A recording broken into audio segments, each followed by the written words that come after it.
Hello, everyone. Good morning and good afternoon, and welcome to another narrator interview here on Tales from the Wandering Scribe. I'm your host, Gabriel Garcia. Maybe you know me as the Wandering Scribe and the Wandering Quill.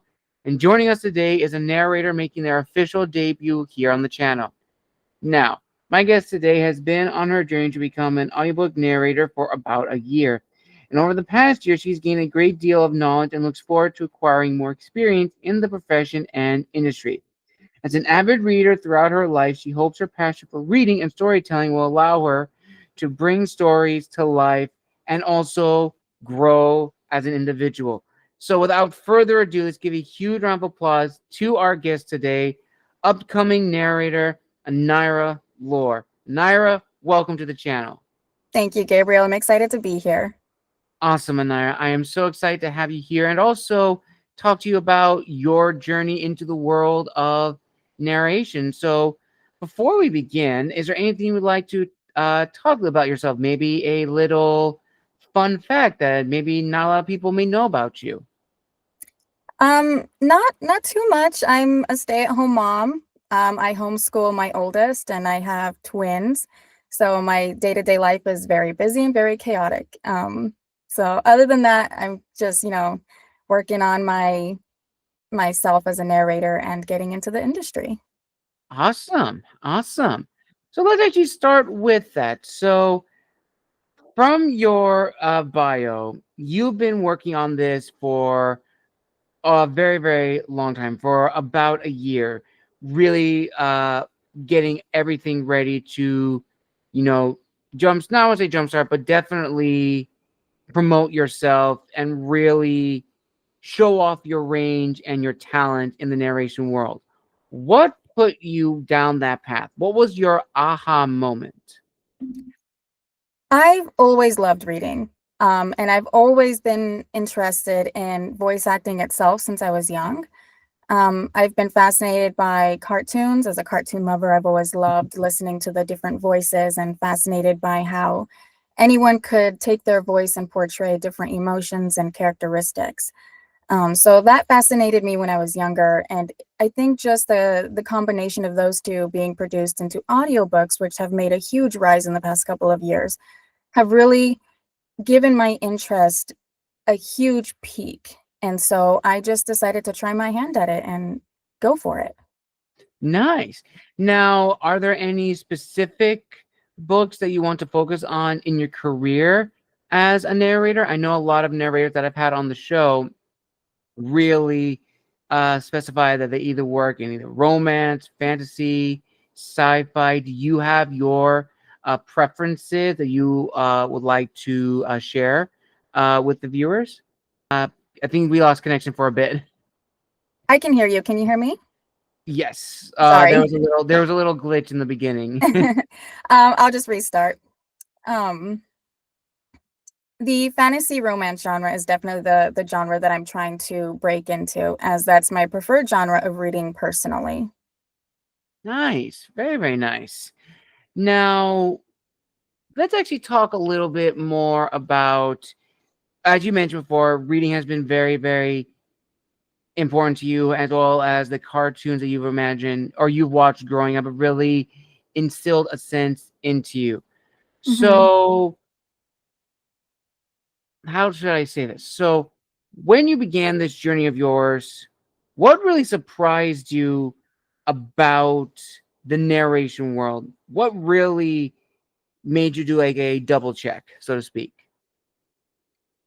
I think just how much thought really goes into the entirety of portraying the book. It's not just the character voices.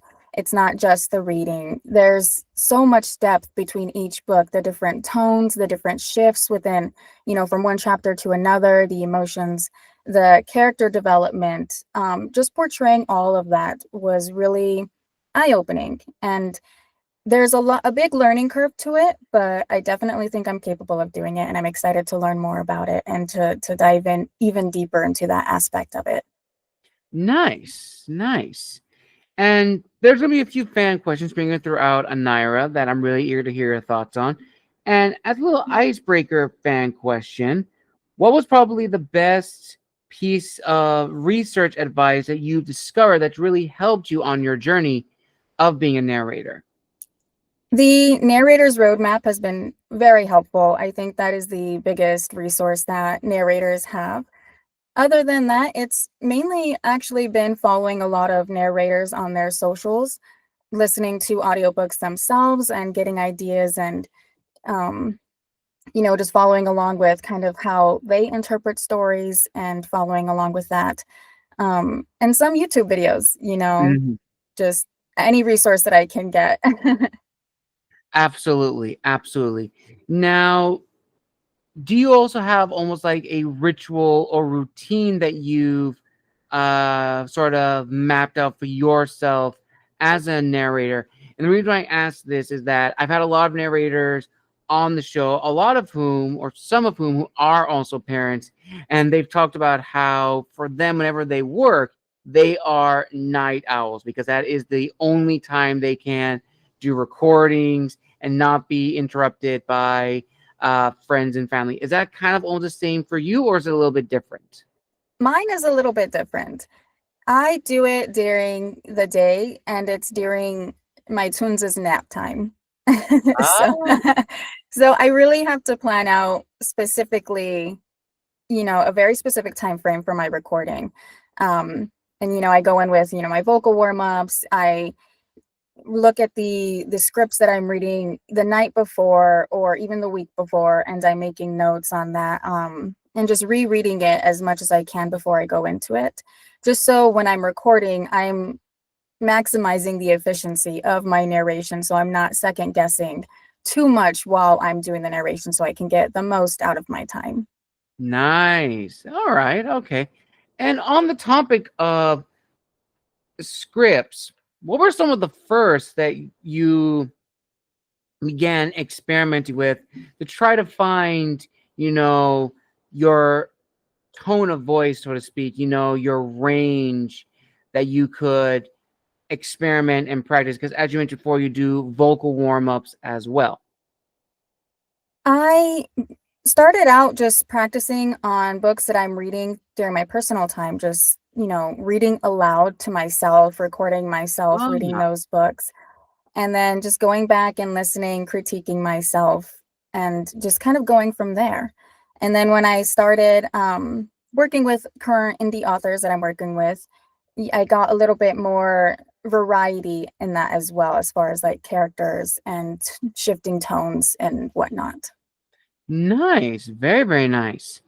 And speaking of characters, that actually goes to another fan question, which I love asking this to authors and narrators because I love their answers to this, is that for the books you have read just from on your free time to like get practice, and the authors you're working with and their stories, for the characters that you play, either it's one or maybe two or three or multiple, how do you make them feel authentic?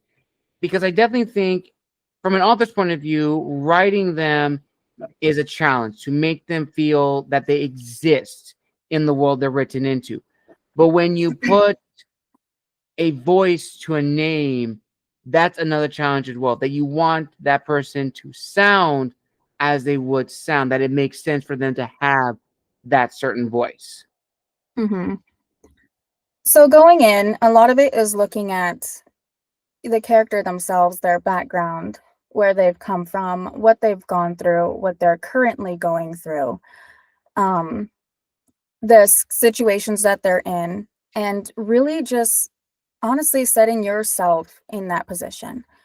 What I like to do personally is I like to read the story for my own benefit. I just like to read it just because I love to read and to just get that initial emotion and enjoyment of reading the story. I think that gives a nice, subtle interpretation of the book into your mind of what you're reading. And then I go back and I start making notes of, okay, this is how, how would someone react in this certain situation? Mm. And then, so on and so forth. And of course, emotion shifts, so the tones of voice shift along with that emotion that they're portraying. And so I just really set myself into the character as best as I can and the current situation that's happening within the story, and making sure that it fits the tone. Absolutely. And kind of with that in mind, do you have a favorite line or scene that you recorded that was really, really good in terms of, research and things to use that as the staple? And also, is there a scene or a moment in your recording that was very difficult to bring to life? Either it's like a character line or maybe a certain word or even just a speaking rule. It's kind of hard to say. There's been quite a few different characters that I've been working on recently. Um, and I think the hardest part is how fast sometimes the tones can shift while narrating, Mm. and dropping in and out of those emotions is a bit difficult. But I think once you get into the emotion, it's a bit easier. Right now, I'm kind of working with the springboard method. So before, while I'm recording, getting myself, say for instance, if I need to laugh, I just kind of start laughing, and then work my way into the narration of that, getting myself in the mood essentially. So that's kind of where I'm at with that. All right. Okay. Okay. And probably the thing that I love asking narrators to hearing their thoughts on is much like authors, there are probably going to be some days that you don't want to go in your recording booth. You don't want to record a line or a scene because either not feeling it or not in the mood, or it's just you don't know how to recapture that voice or that emotion. Hmm. Ultimately, Aniera, how do you deal with what I like to call the dreaded narrator's block? If I find that I'm struggling really difficult with something, I just kind of skip it and come back to it. If I can't get to it, in the particular setting that I'm within, I like to maybe go outside, take a breath, get out of my mind, because I think that in those moments I'm just too much in my head about it, and I'm overthinking it too much. So I like to just completely stop thinking about it. Um, Maybe go out like for a walk if I can, with the kids or whatnot. Go play, get, some exercise in, something to just kind of get the body loose as well, relax yourself. Maybe sometimes take the day and then Mm, come back to it the next day. And I find that that really helps a lot, just kind of separating yourself from it, in that moment of overthinking and just getting into your head a little too much. very true. I think for all creatives, we tend to fall into that rabbit hole. Excuse me. Oh, can you hear me all right, Anaya? We had Yeah, a glitch that one again. kind of it lagged a bit. I didn't catch that. Okay. Well, as I was saying, um, I think as all creators, we tend to fall down that rabbit hole as well. We sometimes get lost in our funk, and sometimes you need to take a step back. We need to Mhm. reflect and definitely do a recharge. And that's something that we're going to be talking on a little bit later in the interview. So, with all that said, Anaira, specifically working with indie authors, whenever you're working with a new author or a returning author, what is the goal that you've made for yourself as the narrator involved? And B, what is the promise you're making not just to yourself, but also to the author and their prospective readers? So when I go into a project with an author, I'm firstly promising that I'm going to do my utmost best interpretation of the story and the characters, and bringing it to life as they envisioned or as they wrote it, essentially. And I kind of go into it promising myself the same thing, that I will do my best to trust myself in my capabilities and what I'm able to do.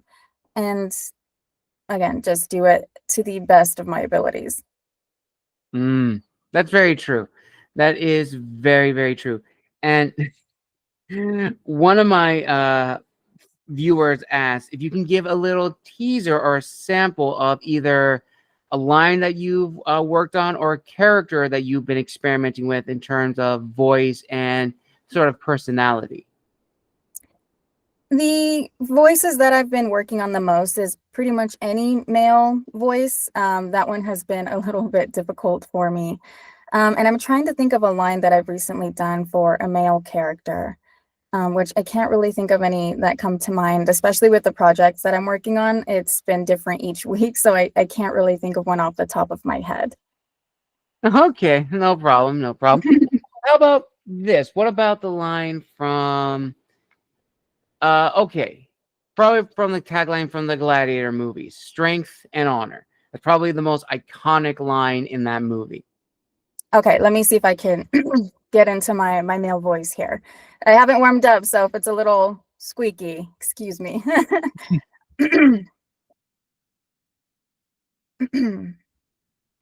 Strength and honor. Ooh, that's good. I like that. That's a really, Thanks. really good one. Thank Thank you for you. that. You're welcome. You're welcome. And ooh, kind of going back to characters. Out of the characters that you have narrated, who has probably been your favorite to experiment? To experiment with, there was one character, he um, was characterized as having a deep and raspy voice. And that one I had a lot of fun with because I had the chance to kind of give this, I guess I would like to describe it as like a smoker's voice in a way. They have that deep, raspy scratchiness to it. And I had a lot of fun curating that because it was a new challenge for me. Awesome. Awesome. I actually honestly like how narrators are able to be so multi-talented in terms of character voices and like how they approach characters, and just some of the discussions I've had with previous guests about some of the prompts they've gotten from authors of characters is absolutely insane to talk about. And that's actually what we're going to be talking about when we get to the marketing side of being a narrator. But before we get to that, I did want to talk to you about three particular questions, what I like to call reflective questions. And the Okay. first one is, what does it mean to be a narrator or a creative in the digital age? Because the industry has changed over the last 20 years or so. And I'm actually going to combine the two questions together because I definitely feel they work hand in hand. Now, for a long time, when people thought of narrators and voice actors, they thought of people professionally trained who either had a theater background, either in a radio background or a television background. And a lot of these people, they honed their craft over a long time. And these are the Mhm. people that worked on audiobooks. But in the last 20 years, we've seen a shift. We've seen the rise of independent narrators, your average people who are passionate about the narration world, who put in the hard work and dedication to really showcase their talent. And I definitely think COVID definitely played a factor into that, the lockdown, because a lot of people really hunkered down to really find these new talents. And when the floodgates opened, the narration world exploded, much like the publishing world. Mhm. And a lot of good friends of mine in the narration world have developed their profiles on social media. They've showcased their range, and it's just absolutely insane. You see, like how many new and incredible narrators have emerged in the last 10 years. But of Mhm. course, social media has its drawbacks. It's very emotionally draining. You do leave yourself exposed. I've talked to a lot of people who have shared the dark side of social media where they did not want to promote their voice or their talent because of their experiences and so forth. So, with all that said, Aniera, and from what you have learned thus far about the narration industry, what has still disciplined you to go down this path? Because you know that not only A, this is the path you want to be or this is the career that you want to be a part of, but B, you are truly and genuinely passionate about creating, in a sense, memories for not just for yourself, but for the author. Sorry, that was a very long Of question. course. Where would you like to start first? It seems like there's a few different aspects that you kind of wanted answered in that. Of course, of course. I guess we could let's talk about the first part, which is, being a narrator in the digital age and what has disciplined you to still go down this path. I think it's really just the passion that I have for the craft. With, like you said, with the COVID pandemic, it really did open so much opportunity for so many people. And I think when I saw that everyday people were able to do this, it really inspired me to do it as well. And after trying it, it just created an even bigger passion in the craft and the industry. And it's really just my passion that's driving me to do this, and my endeavor to just be the embodiment of a great narrator and storyteller, and Mm, to really try to bring out a passion for other people to listen to stories and to read. I think it's a magic that never dissipates whatsoever. Reading is a beautiful thing, and I've always believed so. And I just want to share the magic of that with everyone. nice. Probably the second part, I'm actually going to add to the second part, which ties back into the COVID years, is this discussion of golden age versus iron age. Now, what I Hmm. mean by that is context. I've been doing the show for about 6, 7 years. And I want to say probably only this year I branched out into now interviewing a lot of narrators, which has been amazing. And from them and more, I've learned that a lot of us, generally speaking, began our careers during the COVID years, during the lockdown years. And again, as I said before, this opened the floodgates to new talent in the industry, which is awesome, which is amazing. Hmm. But it has sparked a debate of whether or not, because of these new voices, we are in a golden age, or are we more so leaning towards an iron age, or even on the more pessimist and a dark age with AI. And that's a whole discussion we can go in depth afterwards. And going back to the discussion of Golden Age versus Iron Age, a lot of them argue that we're in a Golden Age because of these new voices and talent, while others argue we're more so in Iron Age because we have been able to separate those that just got into the industry just either to make a quick buck or try to make something fast, as opposed to those such as yourself who are truly passionate about the industry, that want to grow and want to hone their craft. So I'd like to hear your thoughts on this, Aniera. I believe I lean more towards the notion that we are in the golden age. And I say that because the creators who are doing this only for the money or the fame or whatnot, I think that can only go so far. Without the passion that drives behind it, Mhm. you kind of, I think, hit a point where it becomes a stagnant in your growth. If you're not willing to go beyond and above your growth for yourself and for the people who are listening and the authors, you know, the drive for money is only going to get you so far. So I think in the end, the people who have the true passion, the narrators who have the true passion, the authors that have the true passion, are the ones that are really going to end up pushing forward and kind of coming to the forefront about that. And the others, they may, like I said, just kind of float along the river, kind of just going about their way. But I think the rest of us, with as much drive and passion that we have, will push our way forward. Very, very true. And that now segues into probably the biggest elephant in the room, and that is, of course, AI in narration.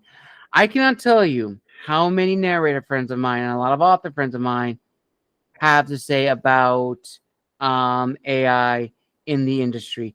Now, for us authors, yes, it is a big problem, but it's even, I would dare say, an even bigger, if not worse, problem for you narrators, because now, as we've seen in recent years, especially in commercials, we're now seeing AI generated commercials with AI narration. That means no voice actors, no Mhm. narrators. It's all computer generated, and it's becoming very quick and cheap. It creates a false sense of creativity because it mass produces it. And Mhm. Naira, I would love to hear your thoughts on AI in the narration industry and whether or not if it's going to be almost like the internet a passing thing or in more recent events, people should take note and really put their foot down of AI narration and how it has no place in the creative endeavors. I don't think it has any place in the creative endeavors. Unfortunately, the world that we live in is a very technological age, and I don't think we're going to go back from that. AI is here. It's, so many people have begun using it. I don't think drawing back from that is going to be easy.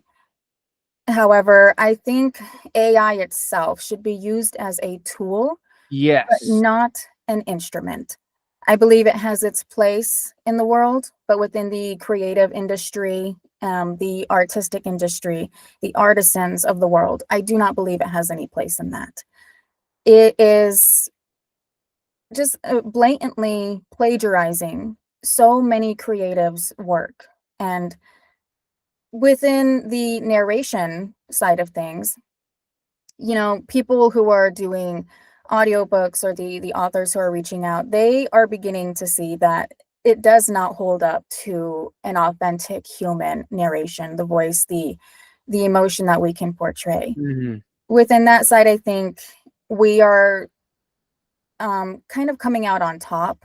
People are starting to realize that it doesn't hold a light to the human capacity within the voice acting industry, like you were mentioning, commercials and whatnot. I think that might be a little bit more difficult because there are shorter segments of narrations or, the voice acting and whatnot. But within the narration industry itself, it I don't believe it has any place. And I think we should be placing our foot down and saying that we will not stand for taking over and trying to plagiarize what we work so hard for. Yes, absolutely.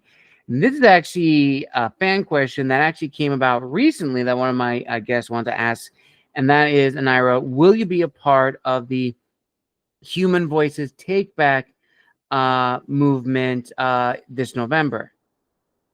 I am not aware of that movement. Would you mind explaining it to me, Of please? course. So, for those that don't know this movement, or rather, I should say, event, the Human Voices Take Back is a day where authors and narrators come together to really put a foot down on AI narration by authors such as myself sending snippets of our work to narrators like Aneira and others like Daphne Winters, Damian Knight, Amber M, uh, Sammy K, and many, many more to really highlight not only the written word, but the passion behind it.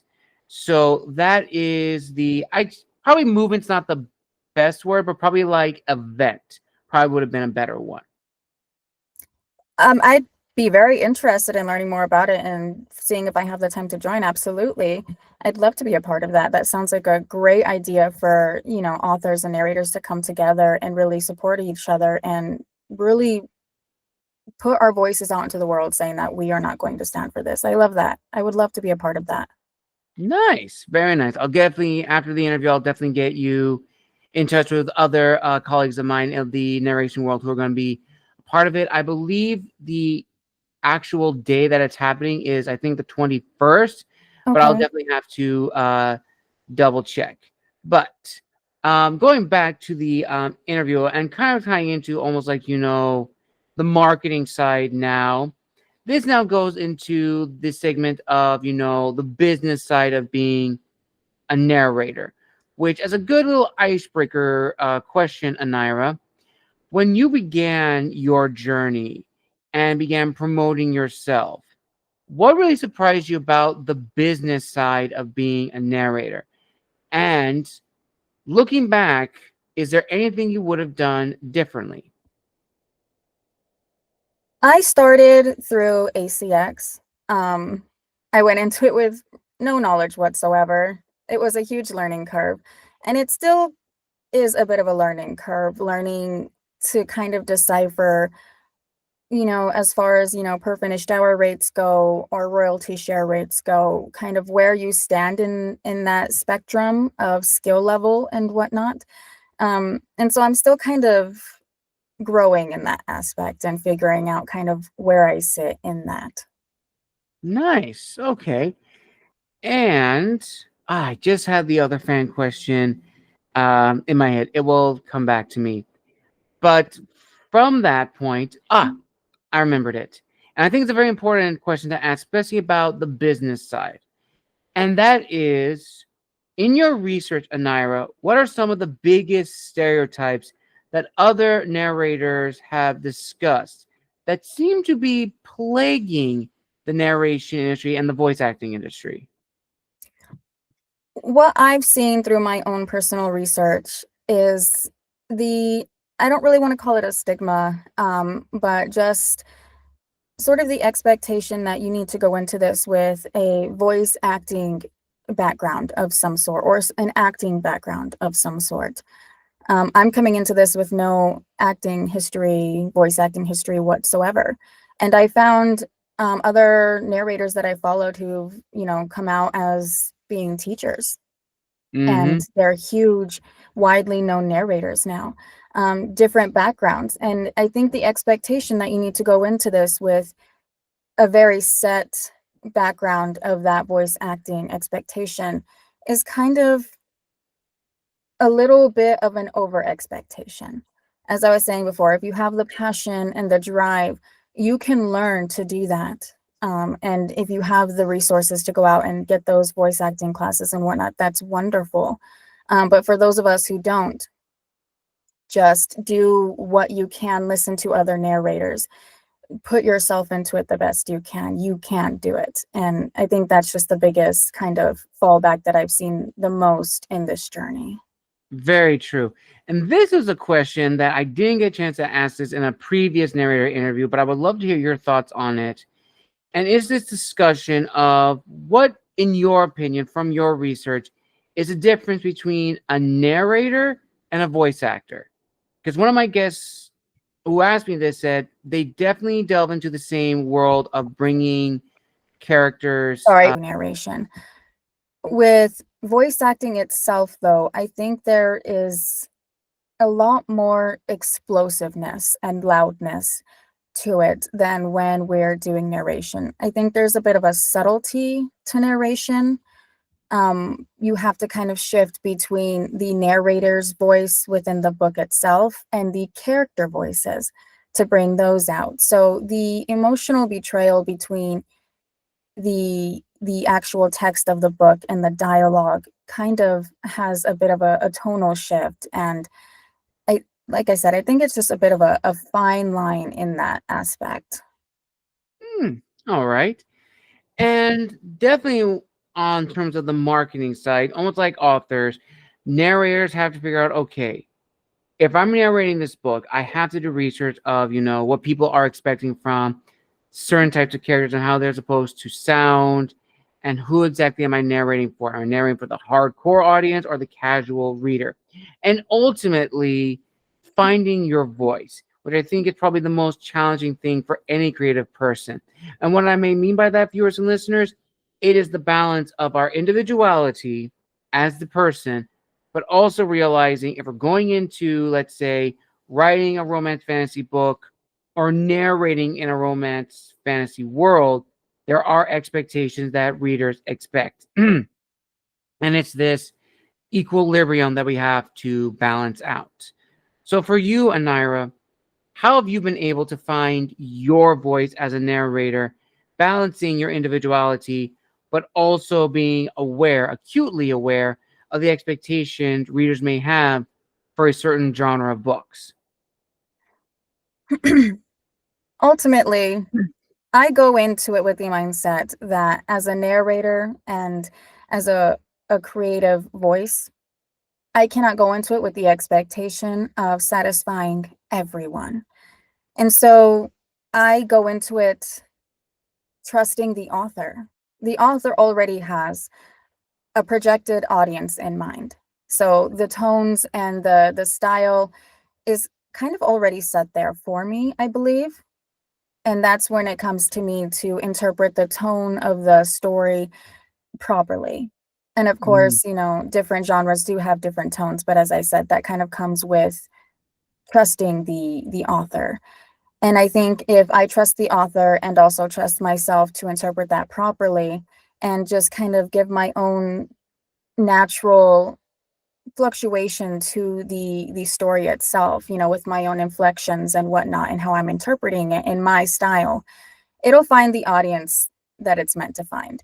As I said, not my voice will not be for everyone, and that's okay. And the voice, the people who do like my voice, they're going to love it or like it, and that will bring me so much joy. So I'm just going to put my trust in myself and the author, and it'll find its way. absolutely. And this actually is another fan question, which I forgot to ask in the very beginning, but I'm going to ask it here. When you went down this path, what was the reaction like from friends and family who learned that you were going down the road of a narrator? So it's kind of just been more of a personal endeavor. The only people who really are aware of it are my husband and my best friend, and they've been extremely supportive, especially my husband. He's been the driving force behind me continuing this on the days when those doubtful thoughts creep in. And so thankfully, I have a very strong support system in that. Awesome. Awesome, Aniera. Now, I have a few rapid fire questions that I would like to ask you to see your thoughts on these questions. So, here are the first set of questions. Which is more difficult to create as a narrator? An emotional scene or a conflict scene? I think an emotional scene. All right. Next question. Which is more difficult to do as a narrator or easier? The immersive side of a story or the senses that are brought about through narration? I think the senses. I think that's a little bit more difficult, I should say. All right. All right. Next question. Least favorite uh archetype character to voice? I think the more innocent characters are a bit more difficult for me to create for some reason. Just getting that sweet, subtle, angelic voice has been a bit challenging for me, but I mean, I'll get there. Right. Accents, yay or nay? Not currently. That is something I am working on. That has been pretty difficult. Absolutely. A lot of my other narrators have also agreed that accents are probably among the plethora of things they do not like to do. Next one. Ooh, this is actually a pretty good question. Favorite. Ooh. Okay, I jumped to another one. Singing in narration, yay or nay? Okay, it's kind of both because I would love to try my hand at that and to put that into a story to just bring it to life more, but I think there's a lot of copyright problems with that. Mm, Um, Even without knowing it, sometimes, when we're singing, we might copy the beat or the tone of a song, and I think that might inflict some copyright issues. So it's not for lack of wanting, I think it's just there's a lot of issues that kind of come around that. all right. Ooh. Now, this goes back to, as you mentioned before, cartoons. Favorite cartoon to dub yourself? Um, Pretty much any cartoon that I watch, I'm copying it and going along with it. I think the one that comes to mind the most is Shrek. Ooh, Yeah, okay. That's a good one. there's so many great, just distinct characters within. within Shrek, and I love trying to copy each and every one of them. All right. Ooh, okay. This is a very interesting one. Maybe a little hot take, but uh, popular books that you have narrated in your head but could not and were a DNF. Okay, hopefully this doesn't get too much backlash, but A Court of Thorns and Roses. Why did I know that was going to be the book you were going to say? I don't know. It's so wild because that book has been out for quite a while. And I remember trying to read that book when I was younger, and I could not get past it. And a few years had gone by, and I tried again, just trying to see, okay, maybe now is the time I can get into it. I still could not. And when it really became a big hit with the audiobook narrations and whatnot, I decided, okay, one more try. And the only way that I was able to get through, it was honestly only the first two books, were the audiobook narrations. I could not read it myself. I had to listen to the audiobook version. So the only reason I could get through it was because the narrators on that did such an amazing job. But reading it myself, I just could not get through it. All right. All right. Now, before we get to the final two questions, there was one question that I really, really wanted to ask you, and I think is very important to talk about, is the power of saying no. And I've talked with a lot of narrators on this discussion that narrators should have the power or should have the power to say no to a project, whether they are involved in it but realize they can't do it, they're not the right narrator, or if they do like the first 15 minutes realizes, no, I'm not doing this. And I kind of go into this mindset of, oh, but this book is really popular, people have been really hyping this up, but narrators shouldn't feel pressured to narrate everything and instead narrate the projects that they are passionate about. So, Aneira, could you add your thoughts on this discussion of narrators having the power or recognizing the power of saying no?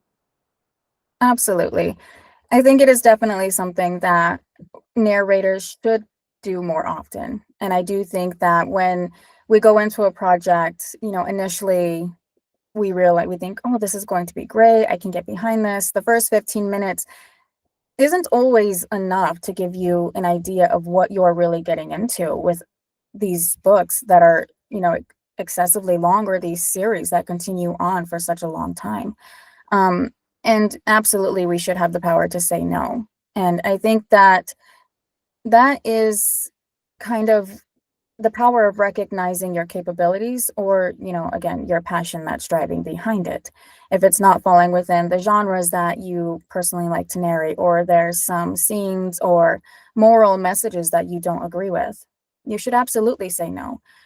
At the end of the day, it is our voice that is voicing this. And if we don't want our voices to be associated with certain aspects or morals or messages or types of stories, then we should absolutely be able to say no. And I think there should be a little bit more understanding behind that for narrators. We put a lot of ourselves into the narrations. We are, as I said, putting ourselves into the thoughts and emotions of these characters. And it can be really draining if it's not something we are able to really fulfill and carry on with, if we're not willing to do it or we don't have the passion behind it. Yes, absolutely. And there are these last few questions, last rapid fire questions before we got to the final ones. I'm just going to combine them together. And they are, for you as a narrator, Aneira, when do you know when a story is truly finished and that the ending that you have worked on, whether it's a final line or the final page, is going to be satisfying for the reader and for the author? I like to pull myself out of the narrator's aspect And I like to kind of try to draw myself into the listener's aspect or the reader's aspect. So I try not to listen to it as my own voice, which is a little Mm, bit difficult. But when I'm listening back to my narrations and ensuring that I like the way that I've interpreted the tones or the character voices, I kind of just empty, I guess, all thoughts from my mind, kind of void the thought process and just listen to it for what it is and kind of take in that aspect and see if it's something that I think is efficient or the proper way that I've sorry, I'm trying to figure out how to word this. Um, just if I've done it to the utmost of my capabilities to bring that story to life in a way that readers and listeners are going to enjoy. absolutely. And with that said, we now arrive at the final two questions of this amazing narrator interview, Aneira. And I think you've already said it in the previous question, but maybe you can go a little more in depth and further expand upon it with this question. Everything that we've talked about, from your passions for storytelling, what you've learned from your research, your experimentation with characters, certain voices, and certain story elements, and more. Ultimately, at the end of the day, what do you want people to take away from your performance as either the main narrator or one of the main MCs in a story? I want them to take away, I guess, just the full experience of the story itself. My voice, I feel, can only go so far without the author's work. You know, it's such almost a symbiotic relationship between the two when it comes to that. And I want them to, I suppose, understand maybe the author a bit more as well, and what they've put into it, and maybe themselves, maybe to bring out some thoughts and emotions and evoke that reflection within themselves of why they love these stories. And hopefully my voice can kind of carry those emotions and morals within the story to them and kind of just create a lasting memory for them and experience. Beautifully said. And what would be your advice to other narrators who want to get into this industry? Just go for it. Do not let the high expectations that you see within social media hold you back, because that can be a really, really big drawback going into this. As I said before, do not go into it expecting to satisfy everyone, because that's just illogical and impossible. um, Record yourself reading your favorite books, go back, critique yourself, and just kind of go from there. If it's something you think you can do, because it is a very time consuming profession, then, you know, go for it. Try it. Don't second guess yourself too much. As I said, I don't have a voice acting background, but I'm still going into this and getting all the resources I can within my capabilities to do so. Nice. Beautifully said again, Aneira. Beautifully said. And with that, viewers and listeners, we conclude another amazing narrator interview here on Tales from the Wandering Scribe. I want to give a huge thank you to Aneira for coming on the show, making her official debut. Now, Aneira, where can people find you on social media if they want to reach out? And do you have any projects you would like to announce that are coming up? And are there any special shout outs you want to give to the audience, either a family friend, colleague, anyone that you would like to give a shout out to? So firstly, shout outs, obviously my husband for being the biggest supporter that I've had behind this.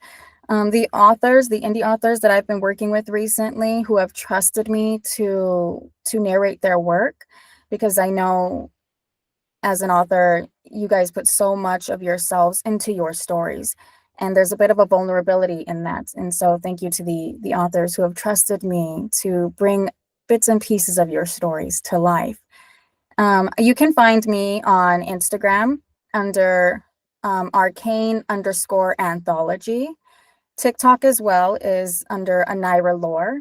And on Spotify, I've actually created a podcast called Arcane Anthology, where I take a single chapter from an indie author's book and narrate it to kind of help promote their books and themselves as an author. I also do short interviews with the authors afterwards so people can get to know a bit more about the authors themselves, because the author is just as important as the book. And so you can find me on those platforms and engage with me there. Awesome. I will link all those down below in the description of this video. Thank you everyone again for joining us for another amazing episode here on the channel. A huge thank you to Aneira for coming on the show. We wish her the very best. And if you're an author looking for a narrator, please make sure to go and check out Aneira's Instagram handle as well as her podcast. And who knows, maybe your book may be featured in an upcoming episode or future episode and maybe featured in an interview along with it. Just go over and do what you have to do. And until next time, viewers and listeners, make sure to like, comment, and subscribe to stay up to date with the episodes coming out later this week as well as the rest of the month. And until next time, this has been the Wandering Scribe and the Wandering Quill signing out. Wish you all a wonderful day wherever you are in the world. We'll see you all in the next episode.